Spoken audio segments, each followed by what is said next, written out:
शक्ति जिले के करही गांव में आधी रात घर में घुसकर गोलीबारी में एक युवक की हत्या कर दी गई, जबकि उसका भाई गंभीर रूप से घायल है। नकाबपोश 3 बदमाशों ने ताबड़तोड़ फायरिंग की। मृतक की पहचान आयुष कश्यप के रूप में हुई है, जबकि आशुतोष कश्यप अस्पताल में भर्ती है।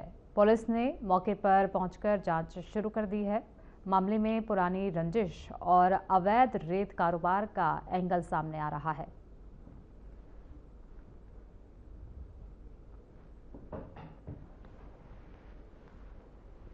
लगातार करही गांव में 3 घटना लगातार होते से जिन्हें गांव में एक उप सरपंच के मर्डर, दूसरा में सुहागा दे के मारना, तीसरा घटना ये डायरेक्ट गोलीबाजी होना और तीसरा घटना जो है बहुत बड़े घटना है। लगातार तीनों घटना बहुत बड़े हैं और बहुत दुखद की बात है कि लगातार घटना हुआ थे क्षेत्र में। तो मैं पुलिस प्रशासन ला मैं कहना चाहता हूँ कि जो अपराधी है ते मतलब कड़ी से कड़ी सजा मिलना चाहिए।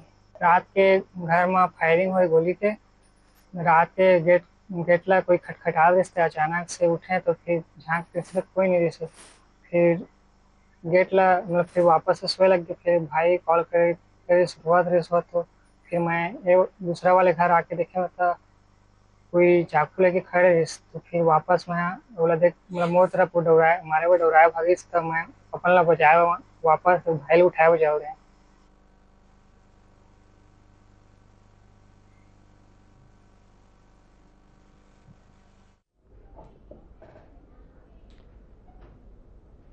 रायपुर ग्रामीण के तिल्दा नेवरा थाना क्षेत्र में पुलिस ने बिजली तार चोरी करने वाले गिरोह का पर्दाफाश किया।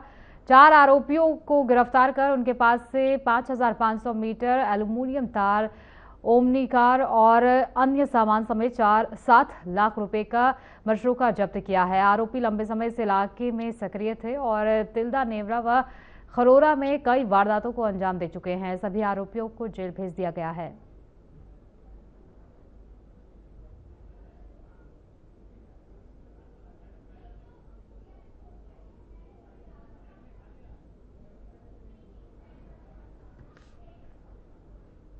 रायपुर के नॉर्थ जोन में पुलिस ने ऑपरेशन कालचक्र 2.0.2 के तहत बड़ी कार्रवाई की है। 196 वारंट तामील किए गए हैं, जिनमें 45 स्थायी वारंट शामिल हैं। पुलिस उपायुक्त मयंक गुर्जर के नेतृत्व में चलाए गए इस अभियान से गुड़ियारी, पंडरी और उरला समेत कई इलाकों में हड़कंप मच गया। कार्रवाई के दौरान 5 फायर अपराधियों को गिरफ्तार किया गया है। वहीं गश्त के दौरान कॉपर वायर चोरी करते 3 आरोपियों को रंगे हाथ पकड़ा गया है। आर्म्स एक्ट और आबकारी मामले में भी पुलिस ने सख्त कार्रवाई की है।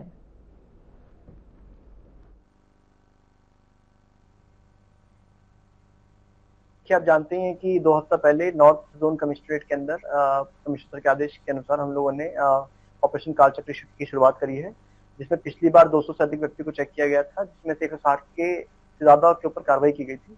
इस बार ऑपरेशन कालचक्र जो कल चलाया गया उसके अंदर तकरीबन 400 से अधिक व्यक्ति को चेक किया गया, जिनमें से 196 जो टोटल वारंट थे स्थायी गिरफ्तारी जमानतें मिला के उन्हें शामिल करवाया गया। 40 से ज्यादा व्यक्ति जो संदिग्ध हालत में मिले फिर जिनके खिलाफ कुछ शिकायतें थी उनके खिलाफ प्रतिबंधात्मक कार्रवाई की गई है। रायगढ़ साइबर पुलिस ने 37 लाख की डिजिटल अरेस्ट ठगी का खुलासा करते हुए महिला समेत 5 अंतर्राज्यीय आरोपियों को गिरफ्तार किया है। आरोपी खुद को आईपीएस, सीबीआई और टेलीकॉम अधिकारी बताकर लोगों को डराकर ठगी करते थे। एक सेवानिवृत्त अधिकारी से करीब 36.97 लाख रुपए ठगे गए। जांच में देश भर में 1 करोड़ 40 लाख से ज्यादा की ठगी सामने आई। पुलिस ने लोगों से ऐसे कॉल से सावधान रहने और 1930 पर शिकायत करने की अपील की।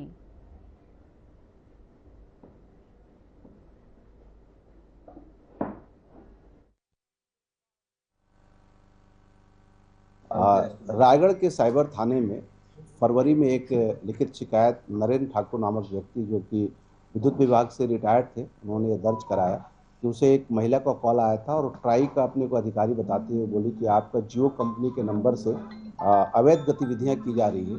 और इस पर एक तथाकथित रूप से एक आईपीएस अधिकारी नीरज ठाकुर का कॉल आया और उसने बताया कि आपके बैंक खाते इसमें गलत गतिविधियां होने के कारण आपकी सारी रकम को अभी आप होल्ड कर दीजिए, नहीं तो आपको गिरफ्तार कर लिया जाएगा। आया था, फिर उसको अटेंड किया मैं, तो बोले कि आप टेलीकॉम ट्राई डिपार्टमेंट में कनेक्ट करती हूँ तो वहाँ बात कर लीजिए करके। ट्राई डिपार्टमेंट में कनेक्ट की हो तो वहाँ से विद्या कुमार करके कोई टेलीकॉम ऑफिसर थी, वो बोली कि आपके अगेंस्ट जो है मैंने जियो का सिम लिया गया है, वो सिम जो है गलत गतिविधि में प्रयुक्त किया जा रहा है। प्रदेश में पड़ रही भीषण गर्मी और लू के बढ़ते प्रभाव को देखते हुए महिला एवं बाल विकास विभाग ने बड़ा निर्णय लिया है। मंत्री लक्ष्मी राजवाड़े के निर्देश पर आंगनवाड़ी केंद्रों का संचालन समय को 6 घंटे से घटाकर 4 घंटे कर दिया गया है। अब 24 अप्रैल से 30 जून 2026 तक केंद्र सुबह 7 बजे से 11 बजे तक संचालित होंगे, जबकि बच्चों की उपस्थिति सुबह 7 से 9 बजे तक सीमित रहेगी ताकि वे लू से सुरक्षित रह सके। इस दौरान बच्चों को ECCE गतिविधियों के साथ पूरक पोषण आहार दिया जाएगा। विभाग ने स्पष्ट किया है कि शिक्षा और पोषण सेवाओं की गुणवत्ता से कोई समझौता नहीं होगा। साथ ही कार्यकर्ताओं को निर्देश दिए गए हैं कि वे केंद्र समय के बाद घर घर जाकर माताओं को पोषण संबंधी परामर्श दें और जागरूकता बढ़ाएं। अन्य सेवाएं भी सुबह 11 बजे तक जारी रहेंगी, जिससे बच्चों के समग्र विकास को सुनिश्चित किया जा सके।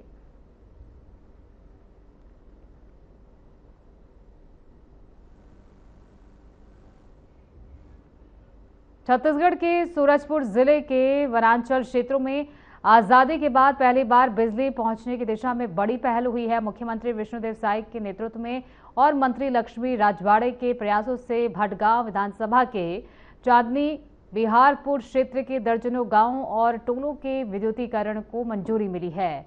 CSP DCL ने तकनीकी स्वीकृति देकर कार्य आदेश जारी कर दिए हैं। कुल्हुआ, महुली, करोटी, चोंगा समेत कई गांवों में बिजली पहुंचने से ग्रामीणों का जीवन स्तर सुधरेगा और विकास को नई गति मिलेगी।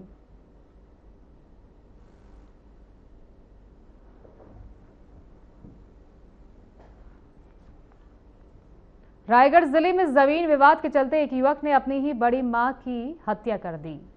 मामला छाल थाना क्षेत्र के ग्राम बहरामार का है, जहां 70 वर्षीय केवलाबाई राठिया के लापता होने के बाद पुलिस ने जांच शुरू की। जंगल से शव बरामद होने पर मामला हत्या का निकला। जांच में सामने आया कि आरोपी आशन राठिया ने 18 अप्रैल को महुआ बीनने के दौरान विवाद में बुजुर्ग महिला की पिटाई की, जिससे उनकी मौत हो गई।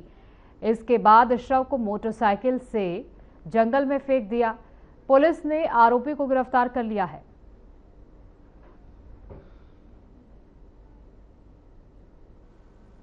22 तारीख को लोकनाथ राठिया, जो मृतका का पुत्र है, थाने में आकर रिपोर्ट दर्ज कराया कि उसकी मां 4-5 दिन से लापता है।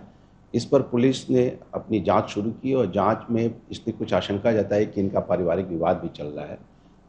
पुलिस ने संदेही आसन राठिया को लाकर पूछताछ किया, लेकिन पहले वो इनकार करते रहा। अंततः मनोवैज्ञानिक तरीके से जब पूछताछ किया गया तो वो टूटा और डेड बॉडी को उसने बरामद कराया। पुलिस ने मर्ग कायम किया। मर्ग कायम करने के बाद इससे कड़ाई से पूछताछ करने पर इसने जो कहानी बताई उसके हिसाब से घटना दिनांक को ये महुआ बीनने गई थी और वहाँ पर आरोपी भी गया था और जमीन विवाद को लेके कहा सुनी हुई। इस बीच में उसने उस वृद्ध महिला को वहाँ पर हाथ मुक्के से मारा, डंडे से मारा और उसके रिब्स की हड्डी टूट गई।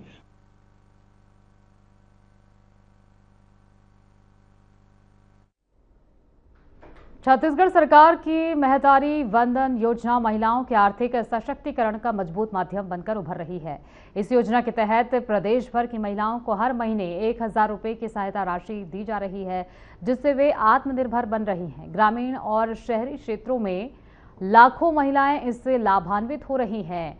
सक्ती जिले की नवधा बाई पटेल ने बताया कि इस राशि से घरेलू खर्च और बच्चों की जरूरतें आसानी से पूरी हो रही हैं। मार्च 2024 से शुरू इस योजना के तहत अब तक 26 किस्तों में हजारों करोड़ रुपए वितरित किए जा चुके हैं।